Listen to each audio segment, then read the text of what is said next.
अच्छा, are studio के अंदर या आर प्रोग्रामिंग के अंदर प्रीवियस 2 सेशन पे विजुअलाइजेशन के हवाले से हमने जाना कि सिंपल लाइन किस तरह से विजुअलाइज होगी, और फिर उसके बाद प्रीवियस सेशन पर हमने स्कैटर प्लॉट को भी जाना।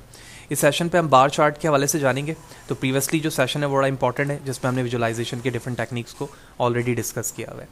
तो मैं अपने कंसोल स्क्रीन को कंट्रोल एल से ब्लैंक करता हूँ, जबकि इस ब्रश साइन के ज़रिए से हम इस एरिया को भी क्लीन कर लेते हैं। क्लीन करने के बाद हम कोड एरिया पर आते हैं, ठीक है, और यहाँ से कुछ एंटर पास कर लेते हैं। सबसे पहले तो कमेंट पे हम बार चार्ट लिख लेते हैं यहाँ पर, और सबसे पहले हम समझेंगे कि बार चार्ट क्या है, उसकी ज़रूरत किस वक्त हमें पड़ती है। तो रिप्रेजेंटेशन ऑफ द डेटा जिस तरह से प्लॉट मेथड या स्कैटर प्लॉट के ज़रिए से होता है, इसी तरह बार चार्ट के ज़रिए से भी होता है। So a bar chart is a pictorial representation in which numerical values of the variable are represented by the length और हाइट ऑफ द लाइंस और रेक्टेंगल ऑफ इक्वल विड्थ। यानी जो प्रेजेंटेशन है डेटा की, वो एक स्ट्रेट लाइन या rectangle boxes के फॉर्म पर शो होगी, जिस लेंथ के मुताबिक हम डेटा को अंडरस्टैंड कर पाएंगे कि किसकी worth in term of the numeric value ज़्यादा है। अब a bar chart is used for summarizing a set of the categorical data. In bar chart, the data is shown through the rectangle bars having the length of the bar proportional to the value of the variables. यानी जो categorical data होता है जिसमें categories define होती है, उसके लिए हम बार चार्ट का इस्तेमाल कर रहे होते हैं। और proportional of to the value of the variable का मतलब ही यही है कि जिस चार्ट की लेंथ ज़्यादा है वो उस वैल्यू के रिस्पेक्ट से हाई पोजीशन पर होगा। सो जो मेथड हम इस्तेमाल करेंगे आर के अंदर, वो बार प्लॉट का मेथड होगा बार चार्ट के लिए, जिसमें एच हमारे पास वो वेक्टर या मैट्रिक्स है जो न्यूमेरिक वैल्यूज़ को कंटेन करेगा। X label, y label, main, ये तीनों चीज़ें हम ऑलरेडी डिफाइन करते हुए आ रहे हैं। सबसे इंपॉर्टेंट चीज़ यहाँ पे main dot names dot argument है। नेम्स डॉट आर्गुमेंट बताया जा रहा है a vector of name that appear under each bar, यानी हर बार के नीचे या अंडर पे जो नाम आना चाहिए वो बताने के लिए आपको नेम्स डॉट आर्गुमेंट इस्तेमाल करना पड़ेगा, ठीक है। और by using these parameter of the bar chart, जब आप रिप्रेजेंट करेंगे अपने डेटा को, तो वो रिप्रेजेंट होने के बाद इस तरह से प्लॉट होकर हमें दिख रहा होगा। लिहाजा अब हम आर स्टूडियो पे चलते हैं और सबसे पहले हम हार्ड कोडेड डेटा देखेंगे और उसके बाद CSV फाइल को भी हैंडल करेंगे। तो मैंने एक वेक्टर क्रिएट किया, आप चाहें तो मैट्रिक्स भी कर सकते हैं। तो कुछ वैल्यूज़ हम यहाँ पे यूज़ कर रहे हैं, तो 12, 34, 31 एंड 16, और उसके बाद यहाँ पर मैंने m जो कि नेम्स के लिए रिप्रेजेंट होगा वो मैंने यहाँ पे यूज़ किया, और यहाँ पर कुछ मंथ्स के नेम लिख देते हैं just for shows the production in millions और बिलियंस फॉर्म। तो Jan, Feb, March, April and may.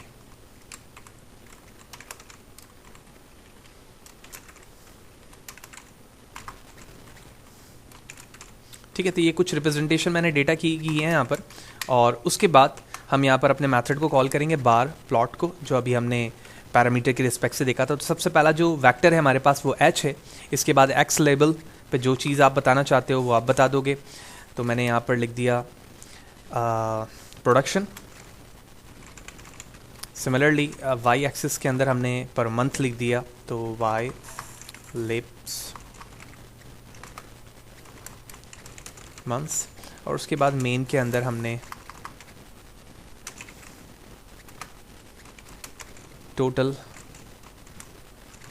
Production का एक एट्रीब्यूट ऐड किया, और उसके बाद कॉमा प्रेस करके एंटर करेंगे ताकि जो फर्दर एट्रीब्यूट्स हैं वो इसी का पार्ट रहें। अब यहाँ पर नेम्स डॉट आर्क की बारी है, जिसके ज़रिए से आप नेम्स बताओगे। तो नेम्स बताने के लिए यहाँ पर जो वेरिएबल्स या वेक्टर है वो m है यहाँ पर, ठीक है। तो इस तरह से एक सिंपलेस्ट फॉर्म पर हमारे पास बार चार्ट इस लेवल तक बन जाएगा। कोई फर्दर पैरामीटर भी है वो भी हम देखेंगे, लेकिन पहले हम इसे ट्राई करते हैं। तो मैंने इसको एग्जीक्यूट किया और आप यहाँ देख रहे हैं कि हमारा बार चार्ट रेडी हो चुका है। आप कलर्स यूज़ करना चाहते हैं बॉर्डर्स के, वो भी कर सकते हैं, और अगर आप इंडिविजुअली हर चार्ट्स को कलर देना चाहते हैं तो वो भी आप कर सकते हो। तो लिहाजा इस फर्दर काम को करने के लिए मैं इस पैरामीटर में बॉर्डर ऐड करूँगा, और इस बॉर्डर को आप जो भी कलर देना चाहते हो वो बता दो। तो मैंने इसको रेड किया, तो बॉर्डर रेड के ज़रिए से अगर हम इसको एग्जीक्यूट करते हैं तो it's look like this. Last जो पैरामीटर है वो कलर का है, तो कलर के लिए COL लिखा मैंने, और अब मैं यहाँ पर एक वेक्टर क्रिएट कर रहा हूँ। अगर मैं एक ही कलर लिखूँगा तो तमाम चार्ट्स के हो जाएंगे। तो अब यहाँ पर हम कलर्स के कुछ नेम्स डिफाइन करेंगे। तो हमारे पास यहाँ पर 5 चार्ट्स हैं, तो 5 मैंने कलर्स को यूज़ करना है। तो फर्स्ट मैंने कलर को कर दिया red, green, blue, okay. Grey and at last orange. ठीक है, सारे पैरामीटर्स यहाँ पे क्लोज हो गए और इस बेस पर अगर मैं अपने कोड को दोबारा एग्जीक्यूट करूँ, so you can easily observe that कि everything is unique here and by zoom आप इसको टोटली अपने स्क्रीन पर इस तरह से देख सकते हो कि ये रिप्रेजेंटेशन ऑफ डेटा है। जनवरी में इसकी प्रोडक्शन जो भी यूनिट है वो यहाँ पर आप लिखोगे। फैब में क्या प्रोडक्शन है, मार्च, अप्रैल, मई, इस तरह से बार चार्ट में आप अपने डेटा को विजुलाइज करवा सकते हो। इसी तरह से लेजेंड का एक एट्रीब्यूट है जो नॉर्मली चार्ट्स पे आप देखते हो कि राइट टॉप पर या फिर लेफ्ट टॉप पर आपको शो हो रहा होता है और बता रहा होता है कि कौन सा कलर किस चीज़ को रिप्रेजेंट कर रहा है। ठीक है, तो इसके लिए हम नीचे आएंगे और इसी के साथ हम एक टैग या एट्रीब्यूट ऐड करेंगे लेजेंड का। यहाँ पर आप जिस जगह पर भी चार्ट्स की हेडिंग को शो करवाना चाहते हो आप यहाँ पर बताओगे top, left, right, centre, multiple attributes हो सकते हैं वो। उसके बाद जो उसमें वैल्यूज़ शो होंगी वो एम के ज़रिए से होंगी, यानी कलर्स बना हुआ होगा, उसके सामने उसके नेम्स लिखे होंगे कि ये कलर जनवरी को रिप्रेजेंट कर रहा है। फिर उसका साइज़ होगा ओवरऑल साइज़ जो हमारा लेजेंड बनकर आएगा, तो उसको मैंने अभी यहाँ पर 1 दिया, अभी हम उससे चेंज भी करेंगे। और जो कलर तुम इसमें यूज़ करना चाह रहे हो फिल वो आप बता दो, तो वो कलर्स हमारे वही होंगे जो अभी हमने ऊपर यूज़ किया है। तो इस पूरे कलर्स को वेक्टर के फॉर्म को मैंने कॉपी किया यहाँ पर, और कॉपी करने के बाद हमने इस जगह पर पेस्ट कर दिया। Everything is okay. तो अब मैं जो लोकेशन बता रहा हूँ वो बता रहा हूँ टॉप राइट की। तो टॉप राइट पर ये लेजेंड का तमाम इन्फॉर्मेशन ऊपर शो हो जाएगा। तो अब मैंने पूरे कोड को यहाँ पर सेलेक्ट किया एंड हेयर इट इज़। आप देख रहे हैं कि ये पूरा एरिया यहाँ पर आ चुका है और जूम होने के बाद ये कुछ इस तरह से दिख रहा है, लेकिन इसकी जो पोजीशन है वो काफ़ी डिस्टर्ब है यहाँ पर। ठीक है, इसकी पोजीशन को ठीक करने के लिए हमें जो CEX की वैल्यू है ना इसे बहुत कम करना होगा। तो मैंने लिख दिया 0.2।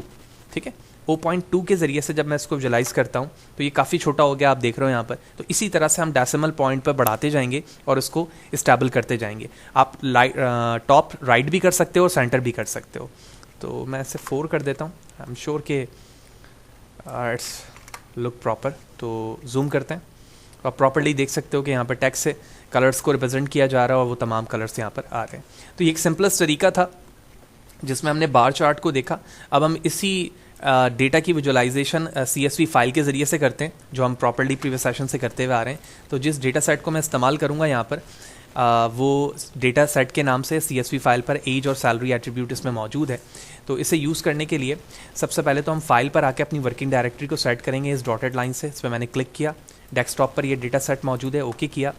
मोर के ऑप्शन पर आकर सेट एज वर्किंग डायरेक्टरी करेंगे। जब आप इस पर क्लिक करोगे तो ये वर्किंग डायरेक्टरी यहाँ पर सेट हो जाएगी। उसके बाद जिस वेरिएबल के ज़रिए से भी आप उसको एक्सेस करना चाहते हो वो आप बनाओ। तो मैंने यहाँ लिखा data2 और read.csv क्योंकि कॉमा सेपरेटेड फाइल है। उसके बाद इन्वर्टेड कॉमा में उसका नाम, तो dataset.csv। इस लाइन को जैसे ही आप एग्जीक्यूट करोगे वेरिएबल आपका बन जाएगा यहाँ पर, जैसे डेटा के नाम से बन चुका है और कंप्लीट डेटा सेट यहाँ पर आ चुका है। उसके बाद जो टेक्निक मैंने यहाँ पर इस्तेमाल की थी अभी, पूरे को मैंने कॉपी किया, यहाँ पर पेस्ट कर लिया और जहाँ पर h मौजूद है यानी x एक्सिस की जो स्पेसिफिक वैल्यू है वो तुम जो इस्तेमाल करना चाहते हो कॉल कर सकते हो। तो मैंने यहाँ पर वेरिएबल data2 और $साइन जैसे ही लिखा वो तमाम कॉलम्स आना शुरू हो गए जो उस फाइल में मौजूद हैं। तुम एज को यूज़ करना चाहते हो तो एज को यूज़ करो, सैलरी को यूज़ करना चाहते हो सैलरी की, तो जो एक्चुअल वहाँ पर डेटा है वो उसी तरह से विजुलाइज होगा जो आपके comma separated file .text file या .xml में मौजूद है।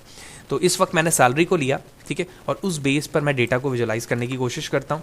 एंड हियर इट इज़, आप देख रहे हैं कि ये डेटा की पूरी विजुलाइजेशन हो गई और जाहिर सी बात है रेंज काफ़ी बड़ी है सैलरी की, तो मैं इसे भी यूज़ कर सकता हूँ और चाहूँ तो मैं एज को भी यूज़ कर सकता हूँ। तो मैंने एज लिखा, उसके बेस पर प्रोग्राम को दोबारा एग्जीक्यूट किया। तो एज के ज़रिए से आप देख रहे हैं कि ओवरऑल डेटा की यहाँ पर रिप्रेजेंटेशन हो रही है, ये ओवरऑल यहाँ पर शो हो रहा है। क्योंकि यहाँ पर मैंने एक्स एक्सिस और वाई एक्सिस की फर्दर वैल्यू नहीं लिखी है, अगर आप चाहें तो वो वैल्यूज़ लिख कर भी नीचे वैल्यूज़ को रिप्रेजेंट करवा सकते हैं। ओके, तो इसमें मज़ीद विजुलाइजेशन पे बेहतरी के लिए सबसे पहला काम हमें क्या करने की ज़रूरत है, ये तो मैंने कोड को पेस्ट किया तो एम वाली चीज़ आ रही है। नीचे जो नाम ना आने की वजह है वो ये है कि हमने कोई ऐसा वेरिएबल नहीं बनाया है यहाँ पर जो नीचे एम को रिप्रेजेंट करे। तो आप ये कर सकते हो कि जो CSV फाइल है इसमें जो जो सिटीज़ के नेम्स हैं आप उन नेम्स को यहाँ पर यूज़ करते हुए एम में पास कर लो वेरिएबल में, तो वो नीचे आना शुरू हो जाएंगे जिस तरह से मैंने ऊपर यूज़ किया है। तो मेनली जो हमारा पर्पस था यहाँ पर इसे इस्तेमाल करने का वो ये था कि लोकल फाइल से किस तरह से चीज़ें आ सकती हैं। अब इमेज को सेव करने के लिए इस चार्ट्स को लोकल मशीन पर हम png मेथड को यहाँ पर कॉल कर लेते हैं। तो मैंने लिखा png और फाइल का एक पैरामीटर बनाया हमने, और यहाँ पर इन्वर्टेड कॉमा में वो पाथ सेव करूँगा मैं जो मुझे करना है, जो एज़ यूजुअल हम करते हुए आ रहे हैं। तो जहाँ पर आपने इमेज सेव करनी है वहाँ पर जाएं, किसी भी फोल्डर से वो पाथ कॉपी कर लें और इस फाइल के पैरामीटर पर पेस्ट करें। जहाँ जहाँ सिंगल स्लैश है उसे डबल में करके एब्सोल्यूट करेंगे, और उसके बाद जो भी आप इमेज का नाम रखना चाहते हैं। तो मैंने लिखा bar.png, और एट लास्ट हम अपने ग्राफिक को ऑफ करेंगे। That's it. तो I am going to execute the code. ठीक है, एवरीथिंग इज़ नाउ फेयर। लेकिन प्रॉब्लम बस वहीं पर आके रुक जाती है कि जो नेम्स हैं इनकरेक्ट नेम, वो यहाँ पर मसला कर रहा है। तो मैं m को भी हटा देता हूँ थोड़ी देर के लिए, और मैं एक वेरिएबल यूज़ कर लेता हूँ या वेक्टर जो यहाँ नेम्स को नीचे रिप्रेजेंट करे। तो इस m को मैं यहाँ से कॉपी करता हूँ और यहाँ पर यूज़ करते हैं, और साथ ही साथ जो वेरिएबल हमारे पास नंबर है ना, उसका काउंट हम देख लेते हैं यहाँ पर कितना है कि 2 4 6 8 10। ठीक है, 10 नेम्स हैं। तो यहाँ पर हमारे पास ये 5 हैं। तो मैं एक काम ये करता हूँ कि फ़र्दर मज़ीद मंथ भी हम यहाँ पर ऐड करवा देते हैं।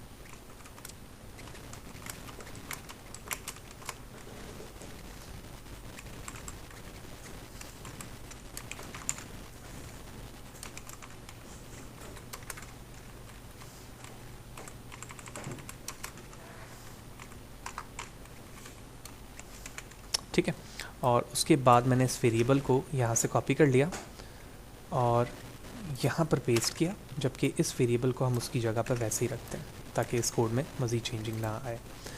अब हम क्या करेंगे कि इस ओवरऑल कोड को यूज़ करेंगे। तो मैंने कोड को एग्जीक्यूट किया और आप देख रहे हैं कि एवरीथिंग इज़ ओके हेयर। और अब मैं अपने चार्ट्स पर आता हूँ, तो अभी भी ये चीज़ नहीं आई है।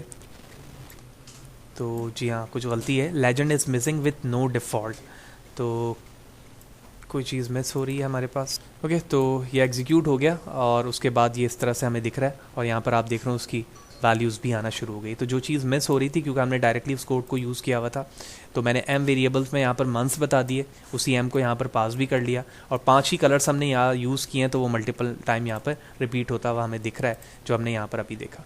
तो ओवरऑल इस सेशन पे हमने देखा कि बार चार्ट क्या है, किस पर्पस के लिए इस्तेमाल हो रहा है, और बेसिकली इसकी ज़रूरत उस वक्त होती है जब हम कंपेयर करते हुए वैल्यूज़ को डिफरेंट के दरमियान देख रहे होते हैं कि जो प्रोडक्शन हो रही है पर मंथ के रिस्पेक्ट से वो किस तरह से हो रही है, आइदर वो हार्ड कोडेड डेटा में हो या कहीं हमारे पास किसी दूसरे लोकल फाइल पे हो। उसको इंपोर्ट करते हुए हम लेजेंड के थ्रू विजुलाइज भी करा सकते हैं, एक्स एक्सिस और वाई एक्सिस में उसको रिप्रेजेंट भी करवा सकते हैं, जो अभी हमने यहाँ पे देखा। अब नेक्स्ट सेशन पे जाएंगे तो हम देखेंगे कि बार चार्ट के साथ हमारे पास सेकंड चार्ट क्या है जो उसके साथ मजीद उसको यूनिक करता है, और उसके बेसिक डिफरेंसेस क्या है जिसको हम हिस्टोग्राम कह रहे होते हैं। तो हिस्टोग्राम देखेंगे और साथ ही साथ डिफरेंस भी समझेंगे कि बार चार्ट और हिस्टोग्राम में क्या फ़र्क है।